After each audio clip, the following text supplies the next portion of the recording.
What's up, YouTube? It's your boy Saga Saint, and today it's gonna be a different type of video. It's one that I don't really do on this channel, but I felt with such a big thing for the political sphere of this country right now, I thought it was only fitting for people who know me how the future I wish to be in politics because I feel like that's a way to really impact the world. You know, the United States is one of the most influential countries in the world, and I feel like you do much in politics. But besides that, I wanted to talk about my views, what may become to them views, and what you guys think about them views. One thing I want to address first of all is just anyone who knows me, I'm definitely, as some would say, a liberal in a sense. I really consider myself a liberal. There are many things that I take a very conservative view on, and there's a lot of things that in national media I would definitely get crushed about. But that's the whole political process. The whole thing about politics is that it's just supposed to be demonized. That's one thing that I, for myself, do not like, the demonization of people. I even get myself from falling into it of demonizing people who follow certain people, demonize people who don't agree with me. It's something that we as a culture, as a society, have to stop because by demonizing someone, it does not allow for compromise whatsoever. It's either my way or the highway. And the crazy thing is, only in politics do we ever have that is seen as correct. In marriage, in relationships, compromise is key. It's what makes a relationship last forever. It's not my way or the highway. That is viewed as a toxic relationship when a partner makes it to where it's either what I say and that's final. So I always find it weird that in politics and religion, no, I mean religion, that's the point. But in politics, I always find that so weird, so confusing.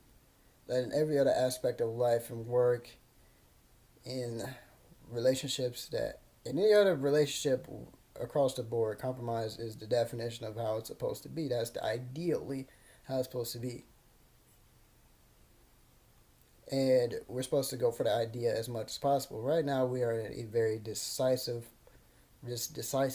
where it's one way or the highway. And I feel like there has to be a happy medium on a lot of things that we don't have to demonize the other side, that you could disagree without such. And today I really just wanted to talk about how right now, for people who know me, I'm definitely a Bernie supporter. You know, at first I was a Joe Biden supporter, and I think what really made me change my mind on such topics is just I feel like Joe Biden can't win. I feel like a lot of people, especially people of color, well, black people specifically, especially a lot of people I know, a lot of people from my grandma generation, they they're comfortable with him, and I feel like they're comfortable with him because he was Obama's vice president. I feel like if he was never attached to Obama, I feel like Joe Biden wouldn't get much as much leash as he does in the public.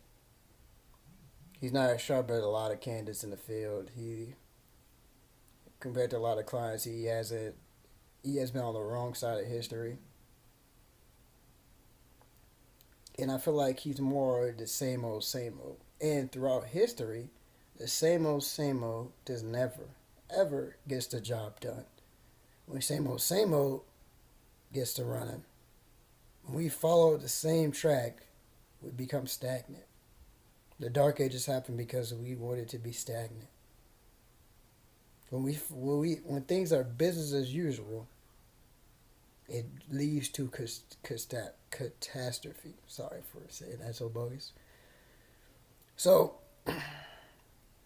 I feel like it is only necessary for us as a people to want to go for change, massive change. Because we're in a time period where itty bitty change is no longer a thing. No longer do we wait years for things to happen. Things are happening lightly quick. We're in the age, or we're in the information age where things rapidly change. People in my generation have seen things that it usually take a lifetime for people to see happen, and it happened in our lifespan, in our little lifespan. I'm only 24 years old, and I have seen the complete change of the internet, world politics, religion, how we view each other. All of this has happened like that, seamlessly. So we're in an age of where the status quo will no longer, it's no longer should be a winning argument. We're in an age where change must happen. And the problem is, which I find so confusing, and I feel like my generation in general, we have to stand up now. Because if you look, the people who want things to stay the same are those who, if things stay the same, they're not going to see the repercussions of things staying the same. They're not going to see the pain that will be caused because we stood by and did nothing. It's weird. The people who want to change are it's the 35, pretty much 40 and below. That group wants the world to change because we know the world must change. The middle is caught. The people in the middle, 45 to 65, they have no idea. They have no idea where they want to go. People 65 and plus, well, they want the world to stay how it is. So I ask my people, not just my people of my skin tone, but my people of my generation, that we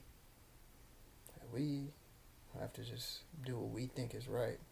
Because this is our world. This is the world that we will live on. And it's not an ageist thing, it's a fact. We can't let people in their upper ages of life make long-term decisions. We can't let a generation that will not see the repercussions of this be the majority of the ones making decisions any longer. We have to step up and we have to get involved in this process, because if not, we can't complain and moan about what happens if we're not ready to lace up and do it. So, I just want to make this short video. It's a little different than most time. Regular scheduled story times will be back on next Friday. If you like this video, please drop a like and subscribe. And see you guys later.